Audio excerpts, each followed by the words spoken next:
señor conferencista invitado, ministro del Interior, don Eduardo Bonomi, señor ministro de Economía y Finanzas, contador Daniel Bastori, señora ministra de Industria, Energía y Minería, ingeniera Carolina Cose, señora ministra de Turismo, señora Lilian Quechichán, subsecretario del Interior, don Jorge Vázquez, señor secretario general de ADM y director tesorero de la Universidad de la Empresa, don Enrique Giner, señores embajadores que hoy nos acompañan, bienvenidos a este almuerzo de trabajo de la asociación, señores presidentes y representantes de cámaras empresariales y asociaciones profesionales, señores decanos, docentes y alumnos de la Universidad de la Empresa, señores de los medios de comunicación, gracias por estar aquí con nosotros,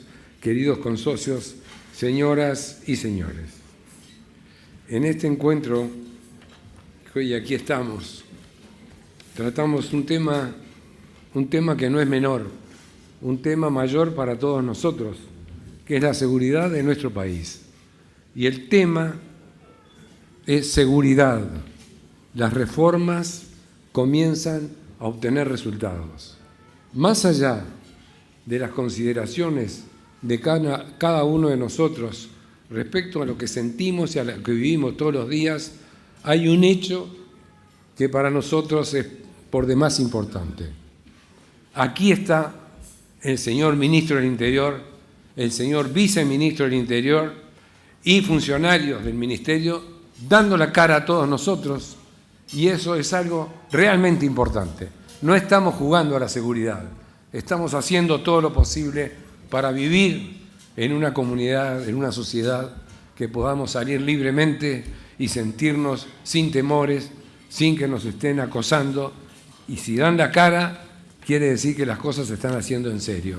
No siempre los resultados son los que uno desea, pero que se están haciendo las cosas, sí se están haciendo, y eso yo creo que es un gran mérito y un agradecimiento por parte de la asociación a las autoridades del Ministerio. Por tanto, señoras, señores, gracias por acompañarnos. Yo ahora le voy a dejar la palabra al señor conferencista, al ministro del Interior, don Eduardo Bonomi, para que él nos dé su visión sobre cómo vamos caminando, cómo estamos yendo y qué expectativas vamos a tener, no sin antes testimoniar su presencia. Por favor, señor ministro.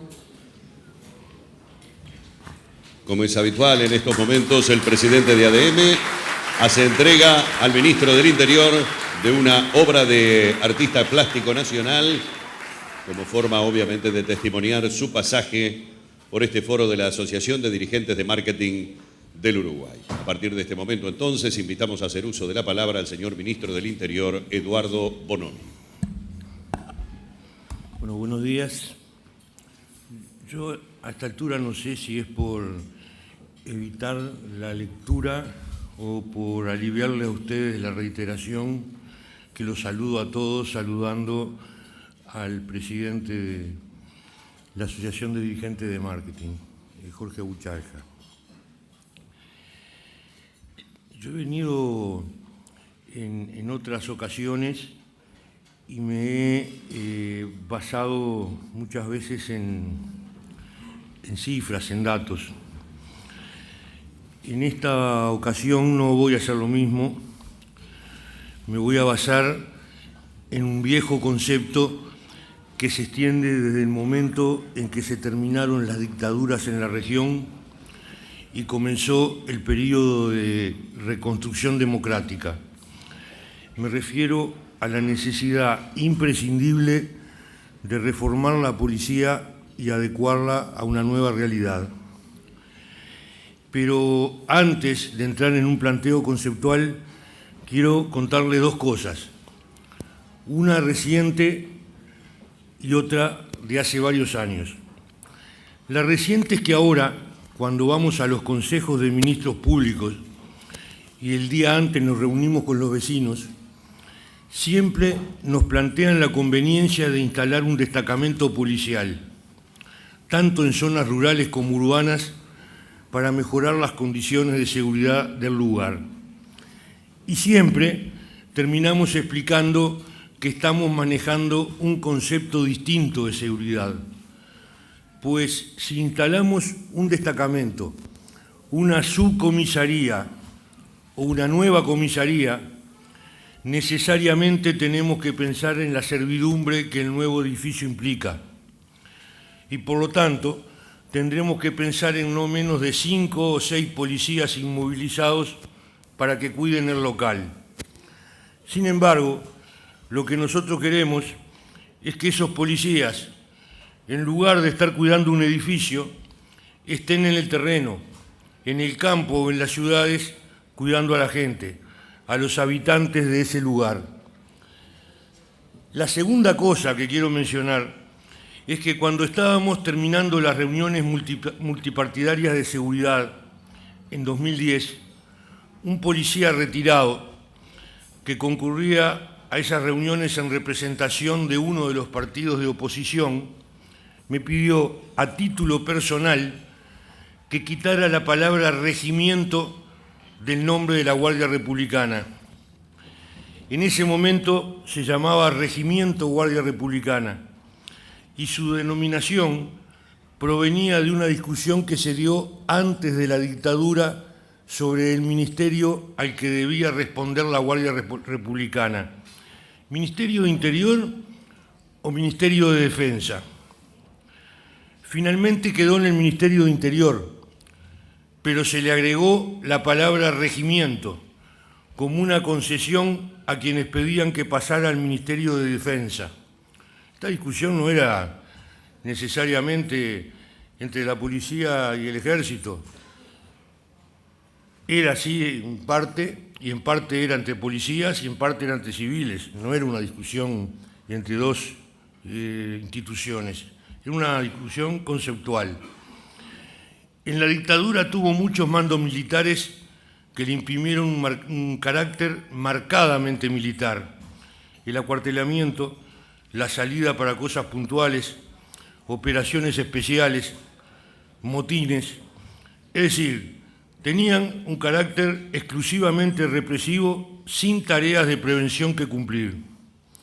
Esa característica era la forma extrema de una cultura, un tipo de organización y una metodología de la mayor parte de la policía de nuestro país.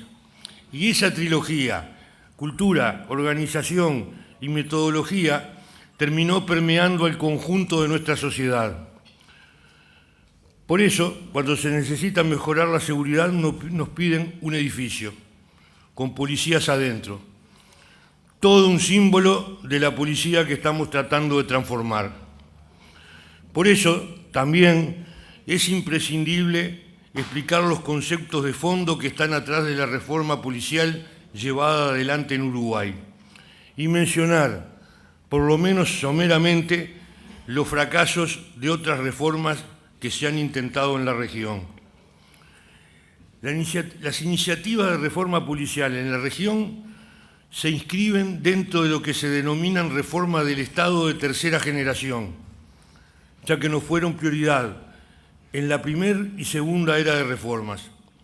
En particular, las reformas de la policía no han sido solo producto de responder mejor al fenómeno de la criminalidad, sino también un elemento fundante del proceso de consolidación democrática. Reformar las estructuras policiales es una tarea compleja que se han enfrentado en todo el mundo a resistencias internas, que en muchas ocasiones erosionan y paralizan el proceso de cambio. Durante décadas, las policías en América Latina, y la uruguaya no fue una excepción, fundamentaron su accionar en la doctrina de la seguridad nacional. El objetivo era mantener el orden público y velar por la seguridad del Estado. Fuertemente militarizada durante la dictadura, la estructura de la policía uruguaya estaba diseñada y formada con ese objetivo. El advenimiento de la democracia trajo consigo la necesidad de desmontar diseños institucionales en varias áreas del Estado, y la policía fue uno de los ámbitos donde de forma más tardía se comenzó el cambio. Tengamos en cuenta que cuando el Frente Amplio asume, en el año 2005, teníamos una policía con una ley orgánica de la década del 70, un sistema de formación de la década del 60 y una estructura de comisarías y despliegue territorial que era de la década del 40. A esto se le sumaba una estructura de salarios pésima, sistemas de información casi inexistentes, una muy baja incorporación de tecnología y un equipamiento y armamento desactualizado. Como corolario, había un personal altamente desmotivado y poco profesionalizado. Una combinación perfecta para favorecer un avance de la criminalidad y también para abonar la idea de que los militares incursionaran en tareas de seguridad interna para aprovechar el equipamiento y la fuerza operativa de las Fuerzas Armadas que aumentaron geométricamente durante la dictadura. Nosotros elegimos el camino de fortalecer la policía, profesionalizarla y modernizarla. En términos globales, es posible distinguir tres tipos de reformas policiales. Las de tipo organizacional, que se centran en modificaciones jurisdiccionales, de estructura jerárquica o administrativa. Las de tipo metodológico, orientadas a la modificación de tácticas y estrategias de trabajo, como son la policía comunitaria o nuevas formas de patrullaje. Las de cultura institucional, que apuntan a modificar las formas de relacionamiento entre los cuerpos policiales y la sociedad. Estos tipos de reformas no son excluyentes y es recomendable que se integren en un proceso, pero eso no ha sido lo usual en la región. Nos trazamos un plan y una estrategia, definimos prioridades y recursos y pusimos en juego todo el peso político para hacer que las cosas sucedan. Y hoy, con satisfacción, luego de recorrer un camino complejo y sinuoso, podemos decir que hemos cambiado e iniciamos un camino que no tiene marcha atrás. Hoy en el Uruguay hay una nueva policía. La institución pública más antigua del país, que nació antes de la jura de la Constitución, se ha modernizado y transformado por completo. Ténganse en cuenta que la creación de la policía es previa a nuestra primera Constitución de 1830 y a la instalación del primer presidente del Uruguay. Es una institución que viene de lejos y ha sido cimiento, apoyo y fuerza constructora del Uruguay moderno. Pero esa larga tradición, en muchas circunstancias, también operaba como un factor de freno y resistencia activa al cambio. Hoy hay una nueva policía porque se procesó una reforma integral y sistemática desde hace 7 años. Los resultados de hoy son en buena medida consecuencia de haber transformado radicalmente a la policía. Fuimos al fondo y, convencidos que las modificaciones no serían indoloras, promovimos una estrategia de diálogo y firmeza. La nueva policía se visibiliza en su enfoque basado en la defensa estricta de los derechos humanos, que se refleja en una nueva ley orgánica puesta en marcha a partir de 2016. Ahí se definen con claridad la misión específica y naturaleza de la policía, la formación, el régimen disciplinario y la completa sujeción al mando civil. Pero también la policía ha redefinido en su totalidad la estructura organizativa. Aunque siempre tuvo el carácter de Policía Nacional, en el pasado funcionaban 19 policías, ya que cada jefatura tenía su política de ingreso, de capacitación y estrategias de trabajo policial propias. Dentro de las transformaciones estructurales, también se encuentra la creación en todo el país de las zonas operacionales en cada jefatura, que descentralizan aspectos claves como el patrullaje y la investigación. Hoy hay un director nacional de la policía, que es el primer policía, y bajo su mando se concentran las decisiones en todos los aspectos administrativos, de despliegue policial, asignación de recursos y formación. Al mismo tiempo, se ha fortalecido el papel del Ministerio del Interior desde el punto de vista administrativo y de gestión.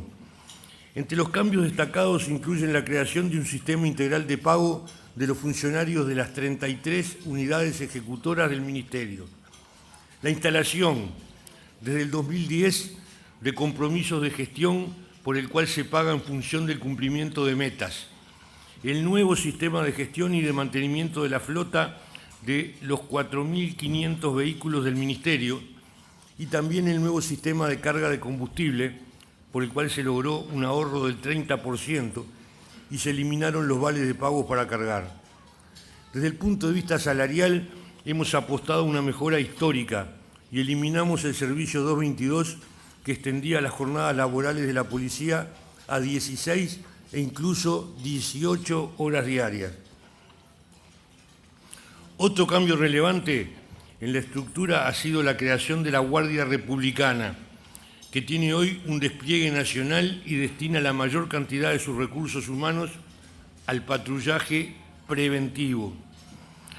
Un aspecto clave en el proceso de cambio es la reforma educativa que se implementó en la policía. En el pasado, la formación policial estaba descentralizada en cada jefatura departamental, lo que implicaba una diversidad de calidad y disparidad de criterios. Hoy existe una Dirección Nacional de la Educación Policial, que ha desarrollado una nueva currícula para todos los escalafones de promoción y formación policial. El nuevo plan de estudio está acompañado de una nueva estructura académica, donde se encuentra el Instituto Universitario Policial, el Instituto de Posgrados Universitarios y Estudios Superiores, el Instituto de Formación y Capacitación de la Escala Básica y el Instituto de Contralor de la Formación y Capacitación de la Seguridad Privada. Además de estos cambios estructurales de gran profundidad, ha habido una transformación radical en la utilización de nuevos sistemas de información, con uso de tecnología avanzada que impactan directamente en la eficacia y eficiencia del trabajo policial. Entre ellos destacamos el sistema de gestión de seguridad pública, que permite la integración de todas las unidades policiales y donde se registran todos los eventos, delitos, accidentes, hechos policiales, a lo largo y ancho del país.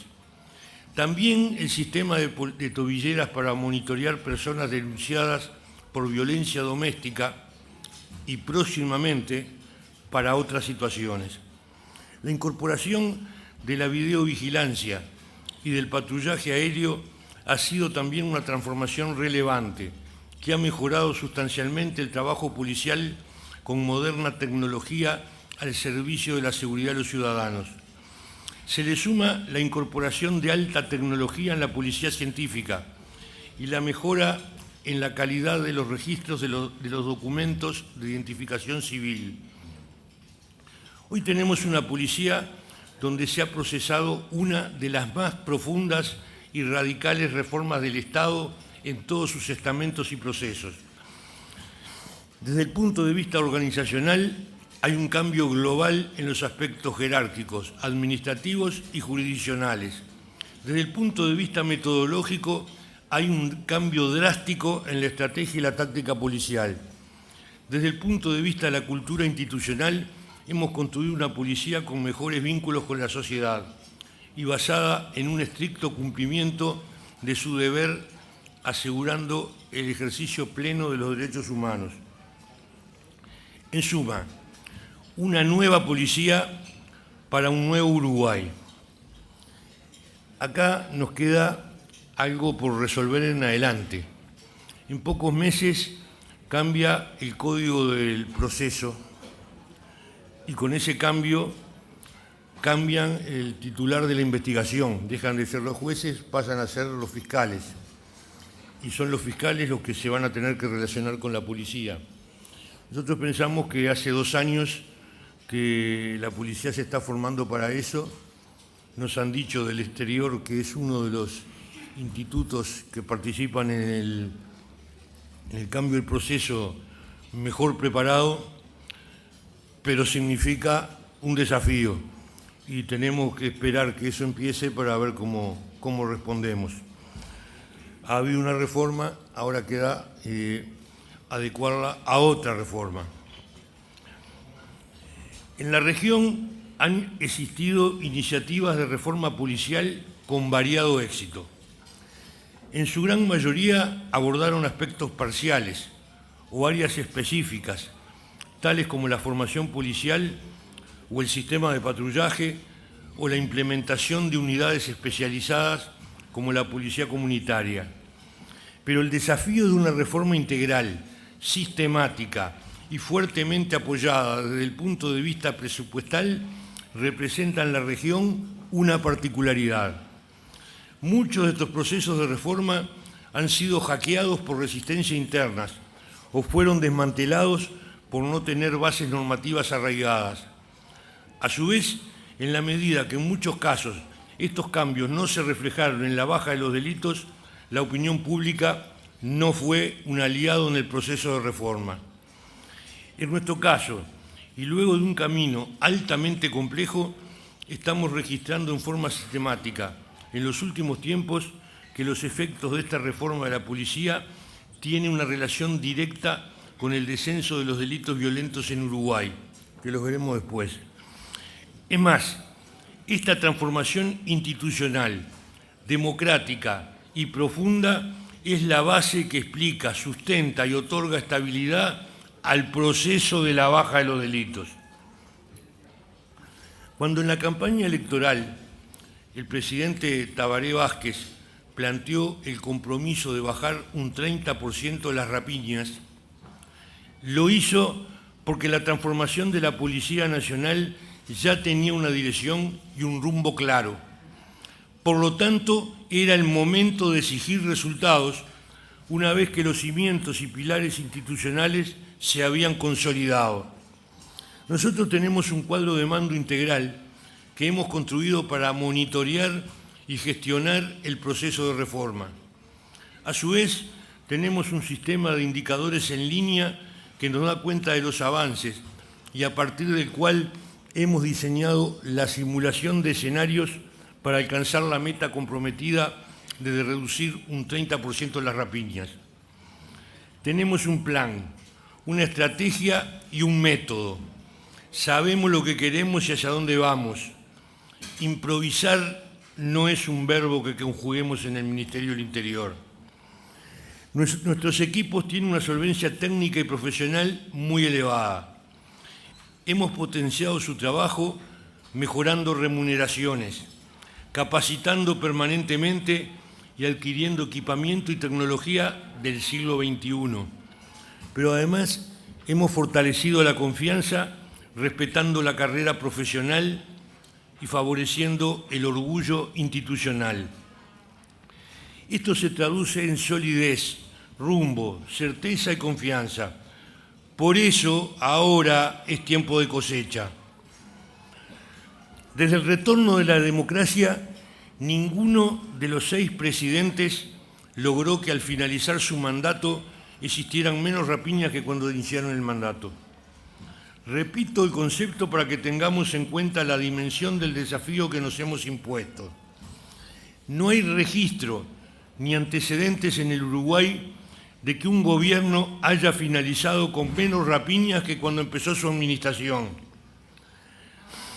Nosotros no solo nos hemos propuesto romper esa tendencia y ser los primeros en lograrlo, sino que además hemos planteado un parámetro auditable, una meta precisa y transparente: reducir un 30% las rapiñas.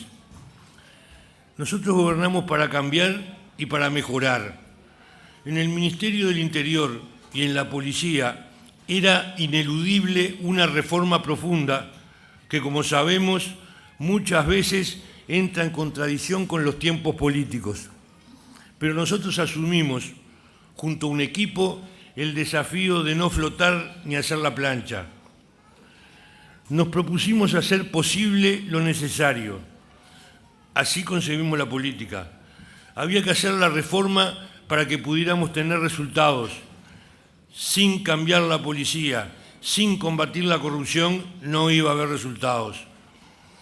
Lo hicimos junto a un equipo de policías altamente profesionales y de civiles especializados en diversas áreas de seguridad y convivencia. Y el resultado está empezando a quedar a la vista. Hoy comenzamos a cosechar la siembra. La reforma policial que pusimos en marcha significa la plataforma que posibilita la meta de reducir un 30% las rapiñas. Sobre esta plataforma son 4 los pilares donde se sostiene el cumplimiento de esta meta. 1. El nuevo sistema de patrullaje de alta dedicación operativa.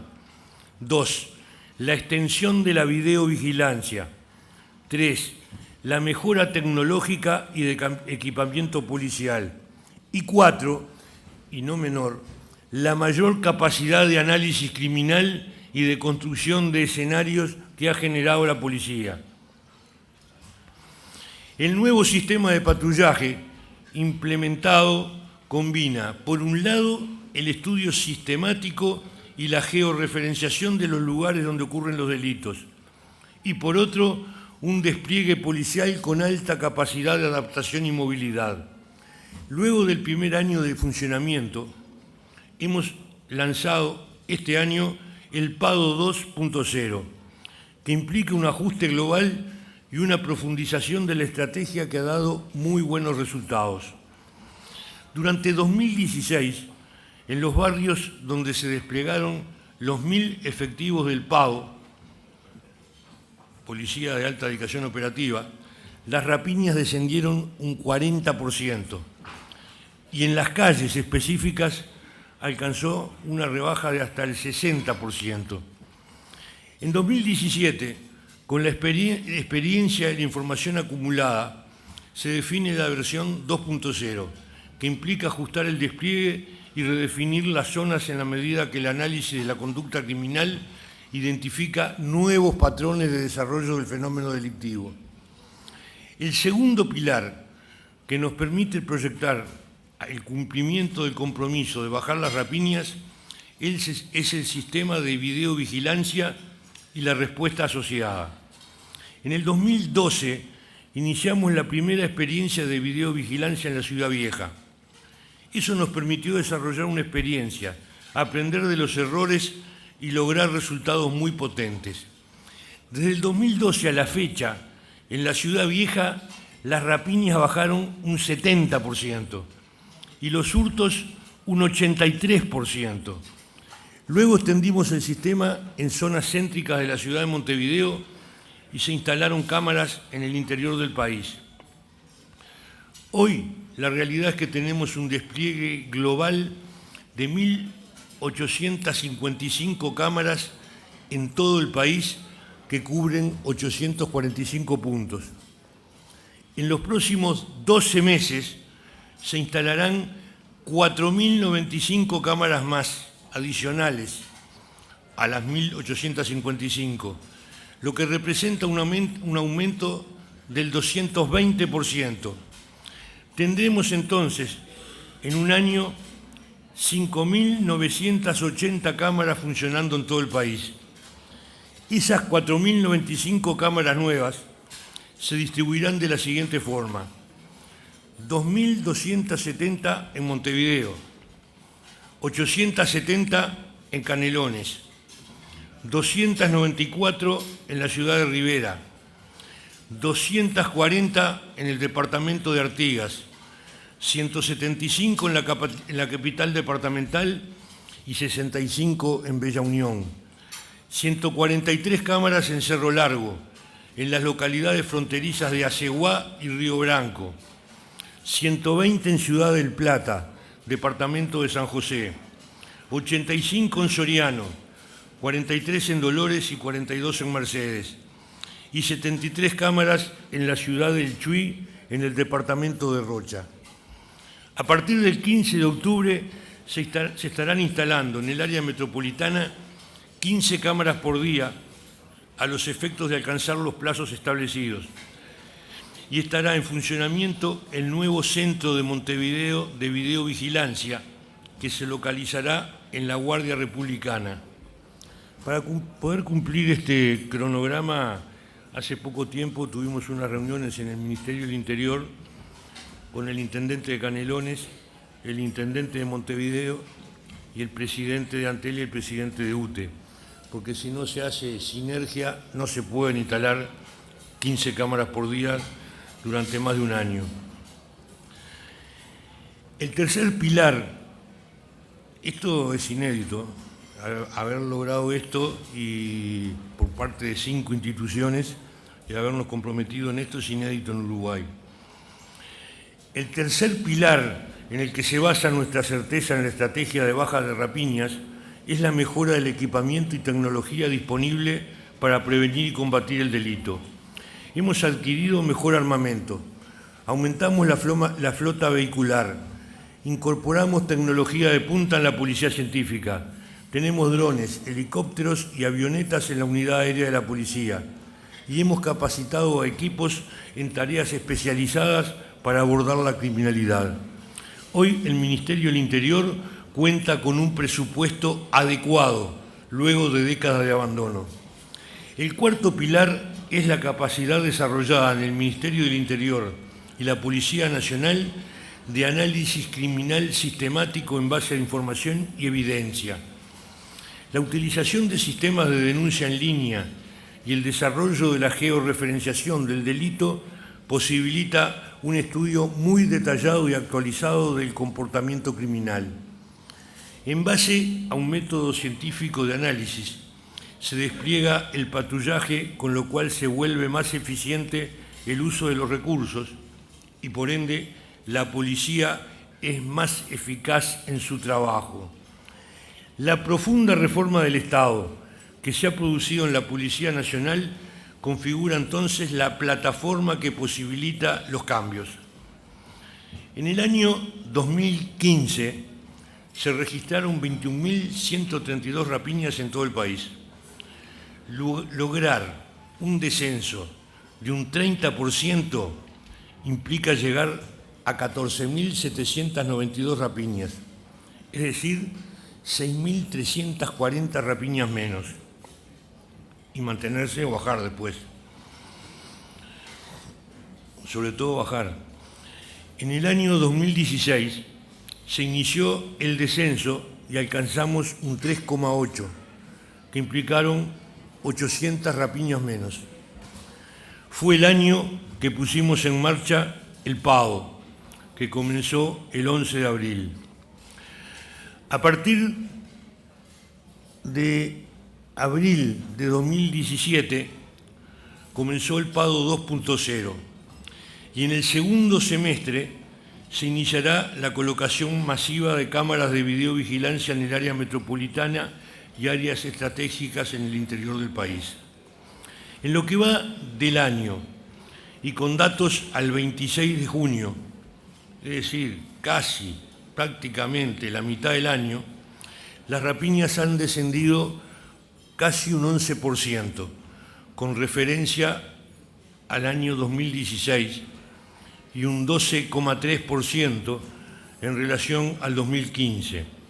Con relación al 2016, la baja es aproximadamente de 1.072 rapiñas y casi 1.900 con respecto al 2015. Por su parte, los homicidios en todo el país han vuelto a caer. El año pasado disminuyeron 9,8, es decir, el año pasado hubo 28 homicidios menos. Y este año tenemos, por ahora, una baja de 9,4, que significan unos 13 homicidios menos este año, 41 contando desde el 2015. Y por primera vez empieza una tendencia clara también de baja de los hurtos, que andan en 4,3 a mitad de año. Nosotros manejamos estos 3 delitos: hurtos, rapiñas y homicidios, porque son los que de alguna manera preocupan más a la gente. Han bajado 25 delitos más y algunos de forma mucho más clara. Por ejemplo, el copamiento bajó el 57%, pero no queremos leer toda esa lista, sino los que más preocupan a la gente. Entre finales del 2017 y febrero del 2018, vamos a hacer una estimación. Generalmente estamos acostumbrados a que los que hacen proyecciones es el Ministerio de Economía. Proyecta lo que va a pasar. No se ha hecho nunca proyectar lo que va a pasar desde el Ministerio del Interior. Pero Economía lo hace porque tiene una base científica que tiene la limitante que refiere a actividades humanas, hombres y mujeres, entonces tiene un margen de error. Bueno, nosotros por primera vez estamos haciendo consideraciones científicas y aclarando que el margen de error es todavía mayor que puede tener el Ministerio de Economía. Queremos hacer una proyección para que después se compare y nos peguen palo porque le erramos en las estimaciones. Pero la queremos hacer porque sirve para referenciar después.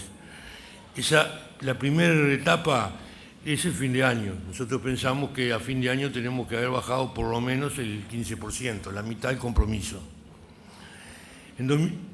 Y estas proyecciones están hechas sobre la base del patrullaje. No está incorporado las cámaras, pero es lo que nos permite jugarnos un poco. En el 2018 culminaremos el despliegue tecnológico de la videovigilancia intensiva. A su vez, desde el 1 de enero del año que viene, se sumarán 500 efectivos más al programa PAO, lo cual implica un aumento del 50% de la capacidad operativa del programa y un refuerzo de 150 efectivos para la Guardia Republicana, que se concentrarán en Montevideo. Este aumento no es aumento de policías, es aumento, los policías que ya están pasan a tener el complemento que los lleva a la alta dedicación. O sea, va a haber 500 policías más en el programa de alta dedicación, policías que ya están en el Ministerio y en la policía. Bueno, la Guardia Republicana se va a concentrar en Montevideo, pero tiene la posibilidad de moverse para situaciones emergentes en el interior. En función de esto, entre diciembre de 2018 y marzo de 2019, nosotros nos proponemos alcanzar un 24% de la baja de las rapiñas. Manteniendo esa tendencia y con un descenso proyectado durante el año 2019 de un 10% de rapiñas en relación a las que ocurran en 2018, bueno, nos jugamos a la certeza de que alcanzaremos el objetivo de que las rapiñas desciendan un 30%. Si eso sucede, seremos el primer gobierno que terminará su mandato con menos rapiñas que cuando inició su gestión, y si se da el 30%, habremos cumplido con el objetivo planteado. La reforma del Estado que modificó el ADN de la policía y del Ministerio del Interior es irreversible. Los cambios organizacionales no deben dejarse al azar ni a la inercia de la costumbre, menos aún a la improvisación. Deben planificarse adecuadamente y ejecutarse con firmeza y convicción. Hemos recorrido 3 fases en la reforma. La primera fue un periodo de retar el estatus, de fijar metas y de diseñar dispositivos de cambio. La segunda etapa fue el tiempo del cambio, de aclarar constantemente el rumbo, de reforzar la apuesta. En esa etapa es donde instalamos los cimientos de la reforma. Fue un momento de trabajo arduo y de desgaste intenso, donde no necesariamente se ven resultados en el corto plazo. Es la fase donde en general naufragan las reformas por falta de liderazgo, respaldo político y mantenimiento del rumbo. En esa etapa creamos estructuras, desarrollamos nuevos sistemas y comenzamos a fomentar nuevas actitudes y formas de trabajar. Fue el momento donde se registró la adhesión por convencimiento de personas claves en la policía, que luego se extendió al conjunto de la institución. La tercera etapa es un periodo de consolidación, de institucionalización, de evaluación y de resultados. Es el momento de la cosecha, sin olvidar que para que ésta sea de duradera hay que seguir sembrando. En eso estamos hoy, cosechando y sembrando. Estamos en el camino de garantizar una mejor calidad de vida de la gente, con más tranquilidad, más seguridad y más convivencia. Estamos en el camino de hacer posible lo necesario y de concretar lo que prometimos. Vamos a bajar las rapiñas en un 30%. En función de todo lo que hicimos, hoy estamos haciendo permanente el cambio. Muchas gracias.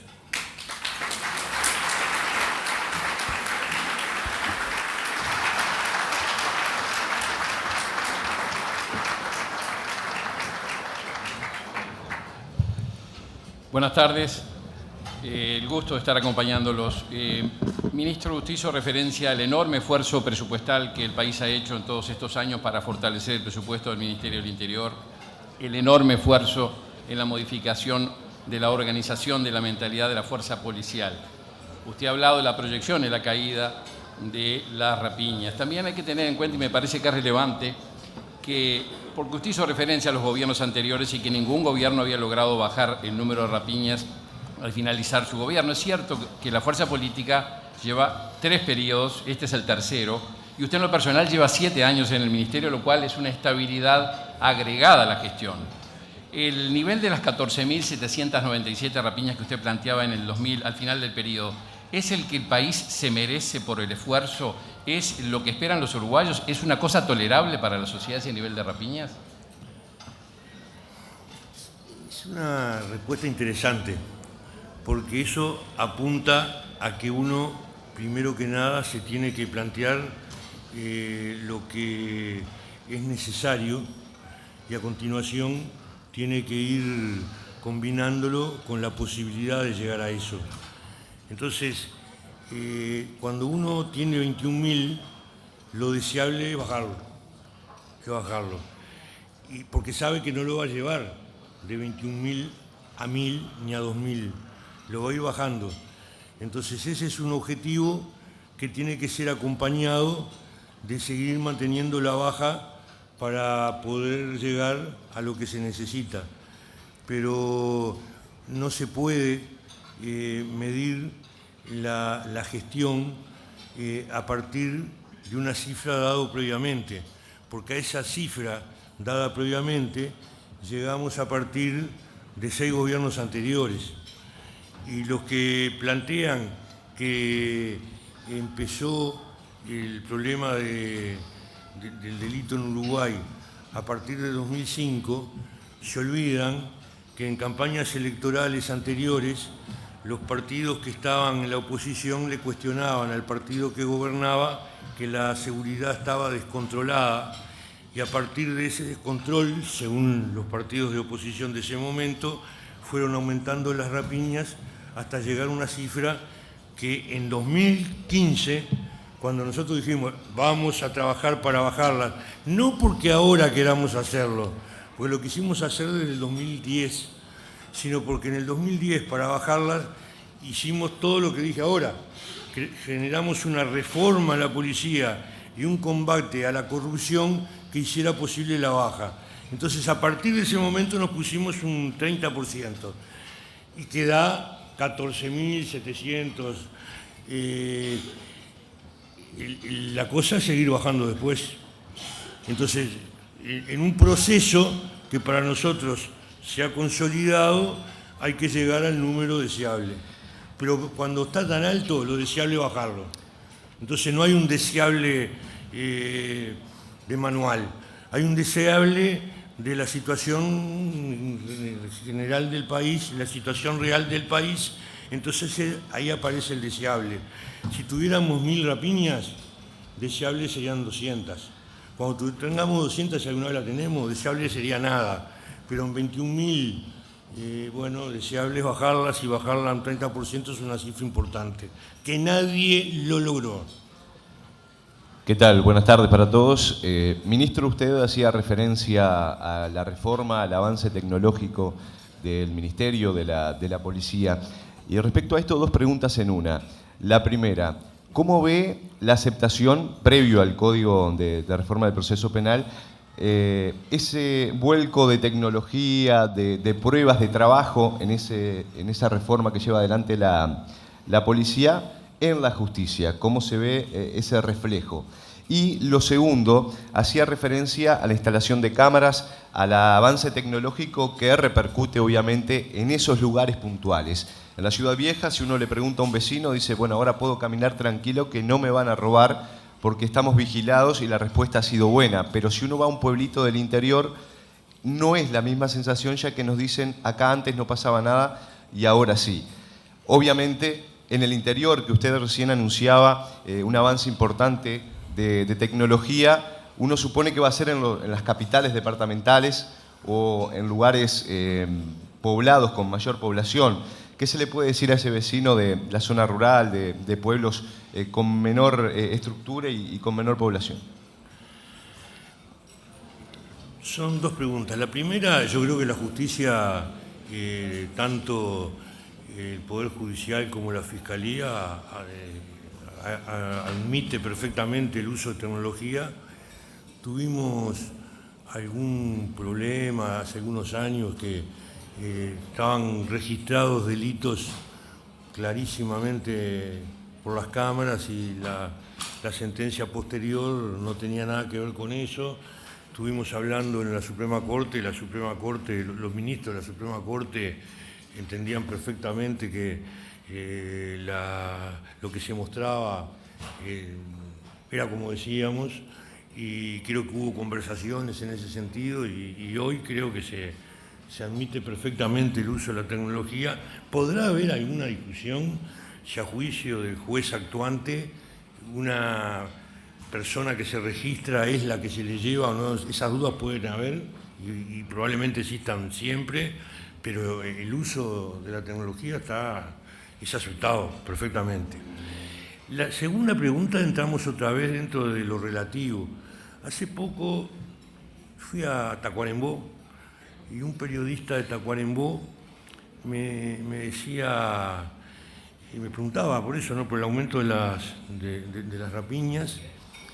Estábamos por abril, ¿no?, por ahí, o mayo, quizás, yo no recuerdo exactamente, y que no se podía vivir por el aumento de las rapiñas. Yo le respondí con una pregunta. Usted me está preguntando, porque tenía el dato de las rapiñas que había en Tacuarembó, ¿me está preguntando por la rapiña de Tacuarembó o por la que manejan los canales nacionales? Porque en Tacuarembó, de enero a mayo, ha habido 4 rapiñas. Entonces, si a usted le parece que con 4 rapiñas no se puede vivir, o está haciéndome la pregunta por lo que dicen los canales nacionales, porque si me dicen en determinado barrio de Montevideo, sí, es así, es muy difícil. Pero el despliegue del PADO y el despliegue de las cámaras de videovigilancia tienen que ver con el análisis criminal. Yo decía recién, ¿qué es el análisis criminal? Y bueno, es determinar en qué lugares existe mayor concentración de delitos. Y si en el área metropolitana existe arriba del 80% de las rapiñas que hay en el país, y si en Montevideo existe el 94% de las rapiñas que hay en el país, evidentemente lo que suceda desde el punto de vista de la prioridad de la policía en el interior y en Montevideo, para bajar la rapiña hay que actuar en Montevideo. Entonces ahí es donde hay un mayor despliegue de pago, que es en el área metropolitana, y de cámaras.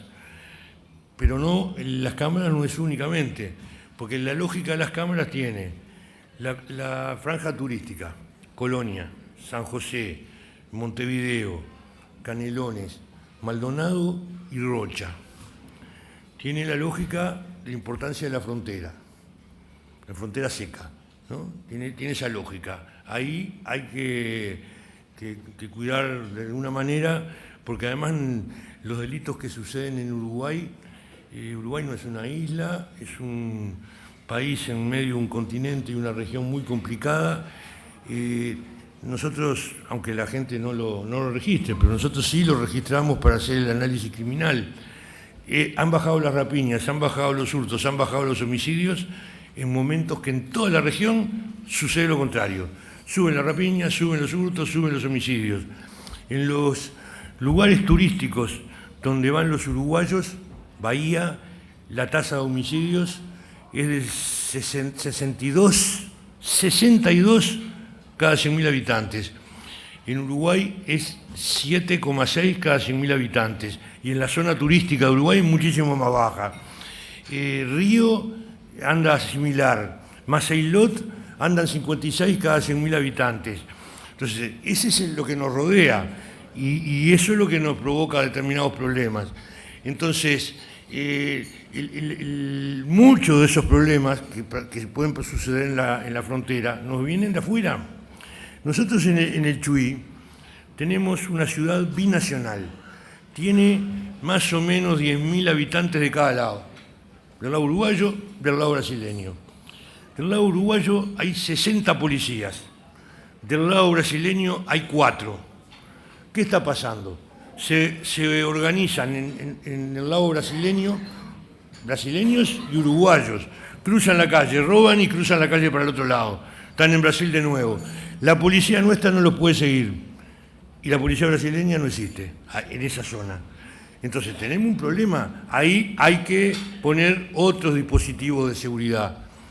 Y probablemente cuando aumente el pago también va a aumentar en los mismos lugares.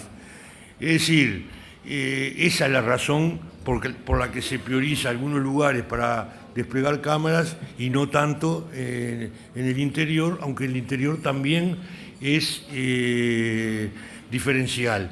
Y por otra parte, hay departamentos del interior donde nosotros, con acuerdos con las intendencias y con el centro de comerciantes, hemos colocado cámaras.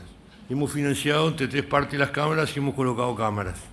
Hay más cámaras, que yo no las mencioné, pero habría que mencionarlas, porque las está manejando la policía, pero la instaló la intendencia en Maldonado. Así que la cifra de 6.000 cámaras debería ir a 7.000 cámaras. Pero eso es un esfuerzo entre distintas fuerzas. Ministro, hay varias preguntas que tienen que ver con otras preocupaciones más allá de las rapiñas y tiene que ver con el narcotráfico, la logística que maneja, el poder de fuego que se ha dicho tiene, el control territorial de algunas zonas. ¿Cómo lo ve el Ministerio del Interior la proyección aquí en Uruguay? Y la gravedad, obviamente, del fenómeno, ¿no? Cuando uno dice narcotráfico, puede querer decir distintas cosas. Entonces, cuando se habla del control de zonas por parte del narcotráfico, hay que ubicar muy bien de qué se está hablando. Porque narcotráfico es cuando uno vende droga para el exterior. Y generalmente se refieren a eso. Nosotros, donde encontramos una situación más crítica, no es ese tipo de narcotráfico, es el narcomenudeo, es la venta de drogas en determinadas zonas, que es la que nos crean todo el problema, que es un problema que se empezó a crear a partir de 2002. Yo creo que lo he dicho, pero lo repito. En fines de los 90, acá entraba la pasta base y entraba a partir de la aplicación del Plan Colombia, que le daba fuerzas a los gobiernos para combatir, en ese caso era dedicado a la FARC, pero se utilizaba para también el combate al narcotráfico, y desarticularon cocinas de coca en la selva y mandaban la pasta base para otros países. Entonces la pasta base se cocinaba en estos países y se transformaba nuevamente en coca. A partir del 2002, todos recordarán, cuando el dólar pasó en pocos meses de 11 pesos a 36 pesos, el narco que compraba en dólares y después vendía en pesos, no le daban las cuentas. Igual que un comerciante, un consignatario. Y en lugar de seguir transformando la pasta base en coca, la vendían para fumar. Y nos generó todo el problema, una gran adicción, una gran violencia, luego del consumo o por el síndrome de abstinencia, gran violencia, y creció enormemente el consumo y los grupos para vender pasta base. Luego empezó a cambiar la ecuación económica de nuevo, empezó a caer el consumo de pasta base y se producen las guerras que se producen entre distribuidores, bandas de distribuidores, no de los que venden al exterior. Entonces ahí empieza todo lo que la gente dice, el papel del narcotráfico, es el de estos grupos. Y yo creo que es una leyenda de que tienen mayor poder de fuego que la policía. No tienen mayor poder de fuego que la policía, no tienen. Podrá aparecer algún arma pesada, podrá aparecer, pero el poder de fuego no solo lo da tener un arma, dos armas, algunas armas pesadas, sino tener una concentración de armas más fuerte que la de la policía. Y no lo tienen, no lo tienen. No es cierto eso. Ahí confunden y traspolan lo que pasa en la favela con lo que pasa en determinados lugares de Montevideo. No lo tienen. La policía entra a todos los lugares que quiere en Uruguay. Bien, vamos con otra pregunta que nos llega de los presentes y tiene que ver con el sistema penitenciario. Por acá se preguntan, dado el alto costo que tendrá para la sociedad la nueva cárcel de Punta de Rieles, si considera correcto como una opción que los reclusos trabajen jornadas de 8 horas para pagar parte del alto costo que le genera a la sociedad de la cárcel.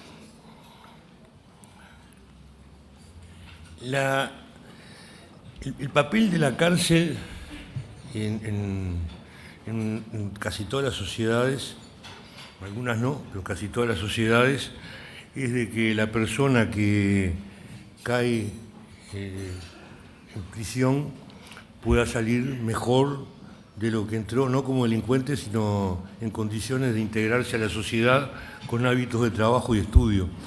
Entonces, para mí, el trabajo cumple ese papel.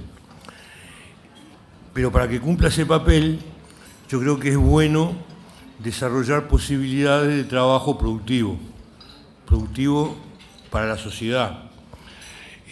Cuando se lo plantea como obligatorio,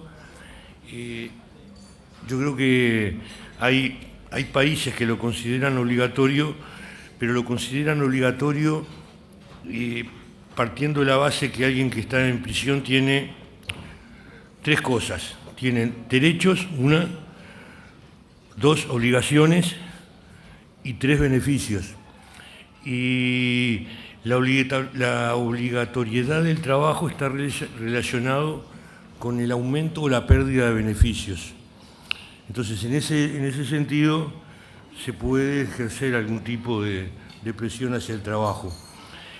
Ya hay presos trabajando, ya hay unos cuantos, hay alrededor de 4.000, poco más. Hay también unos cuantos estudiando.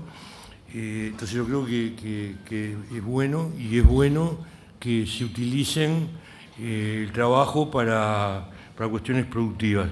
Cuando yo era ministro de Trabajo tuve una iniciativa en ese sentido, de la posibilidad que las personas privadas de libertad trabajaran productivamente para la sociedad.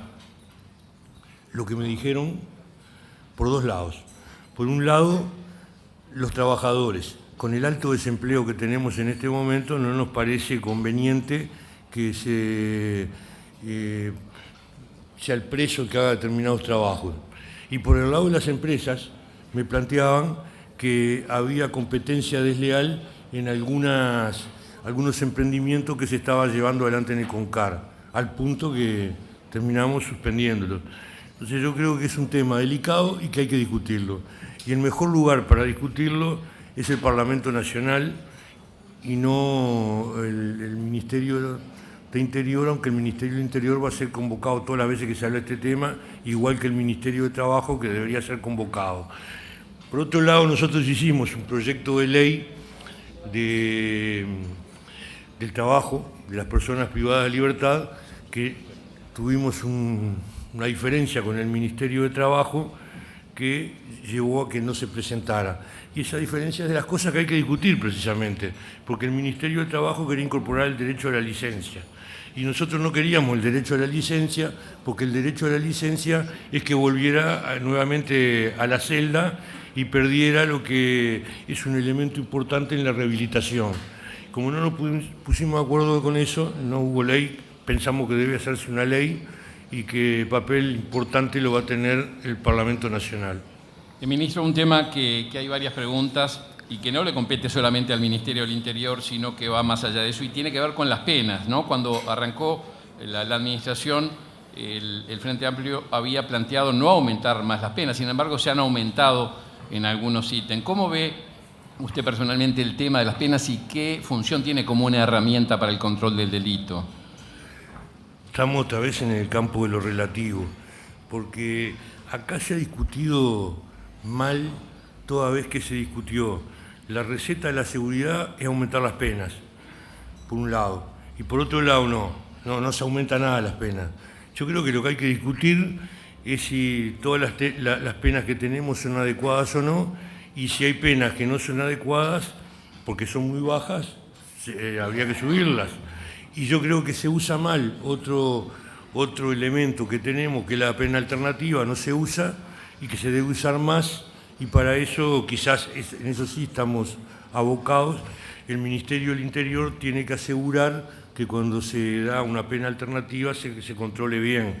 Entonces estamos en la rendición de cuentas, estamos planteándonos mejorar, sin pedir recursos para ello, mejorar la capacidad de control a través de la Oficina de Seguimiento de la Libertad Asistida.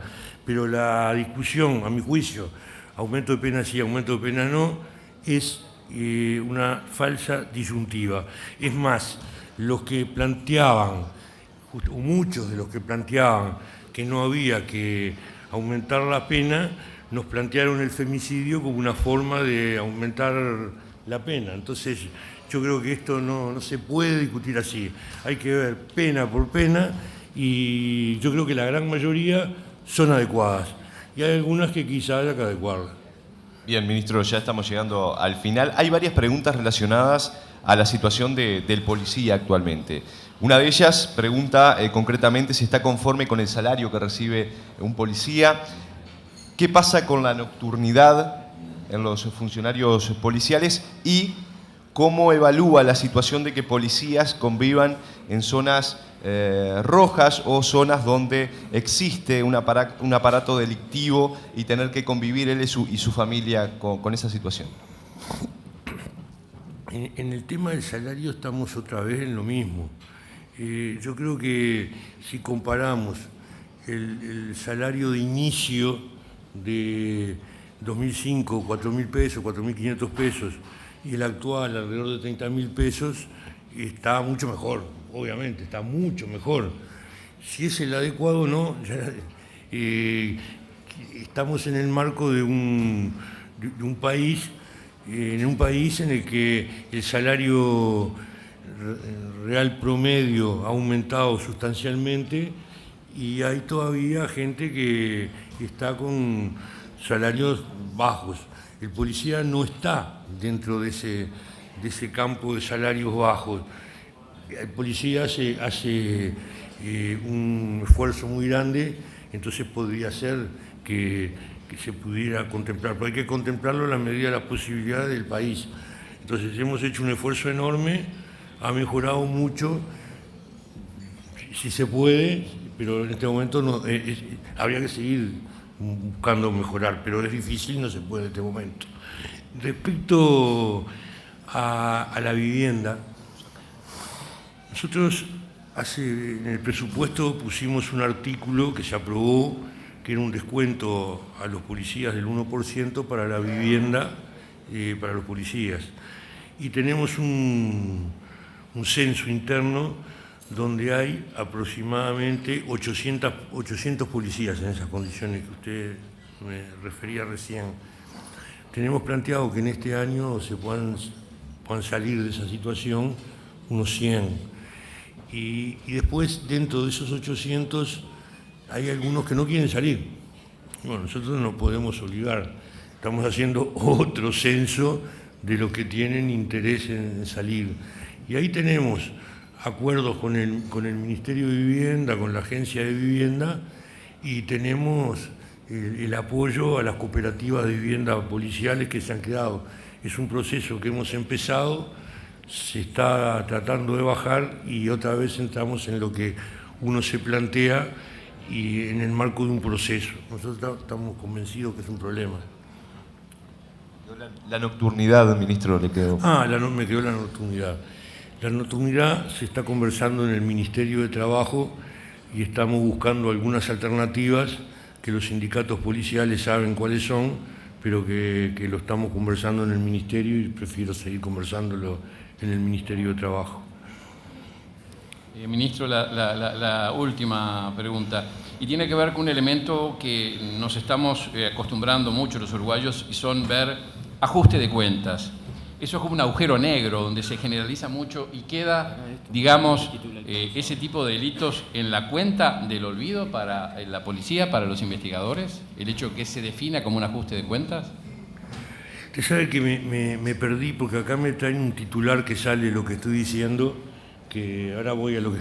Dice que el diario El País está publicando en este momento de forma en internet que yo afirmé que para el segundo semestre de este año van a bajar 18.000 rapiñas. Acá hay una cantidad de testigos que tienen claro que yo no he dicho eso.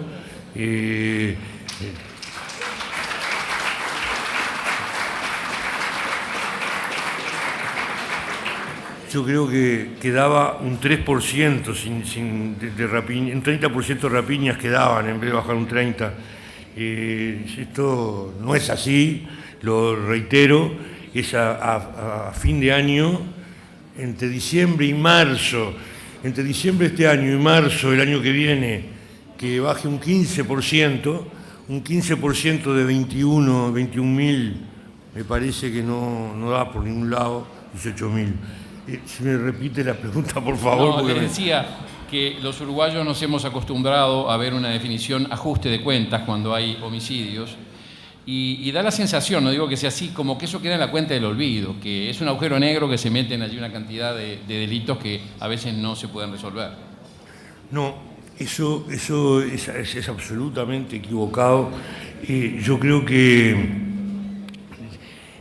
no sé de dónde salió, pero cuando nosotros decíamos que había un ajuste de cuenta, que ya no lo decimos más, porque el ajuste de cuenta era cuando las muertes se producían porque tenían una deuda no paga, y eso era ajuste de cuenta, o una venganza.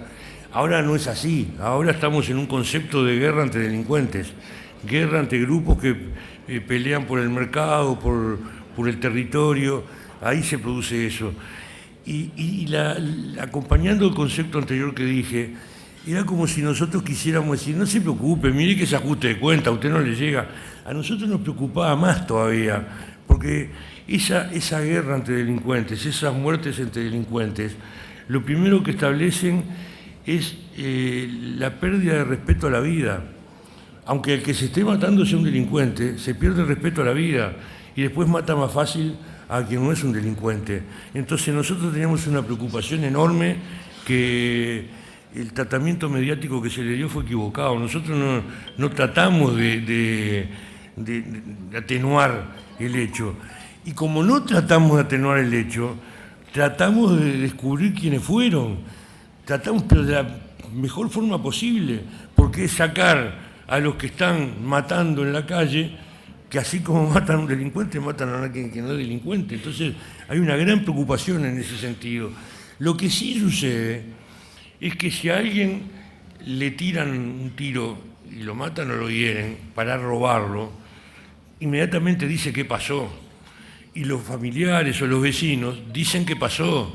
Cuando se está en el marco de una guerra entre delincuentes, aún el herido de muerte, no dice quién fue, qué pasó, que normalmente ustedes pueden ver en los informativos, en los diarios, que pasaba caminando y sintió un balazo, no sabe de dónde vino. Eso no es cierto, esos fueron a él y sabe que fueron a él y por lo general sabe quién fue a él, pero no lo dice. Entonces dificulta mucho más la posibilidad de encontrar a quién fue, pero no pasa la cuenta del olvido. Hay una gran preocupación por desestructurar esos grupos. Es un error doble. Uno, que como es el delincuente no nos interesa y por lo tanto le decimos a la gente, no se preocupe, mire que son delincuentes. No, eso no es cierto. Y el segundo error es que no nos preocupa aclararlo, nos preocupa muchísimo aclararlo. De esta forma llegamos entonces al final de la disertación del ministro del Interior, Eduardo Bonomi. Muchas gracias, ministro, y la autoridad. A todos ustedes.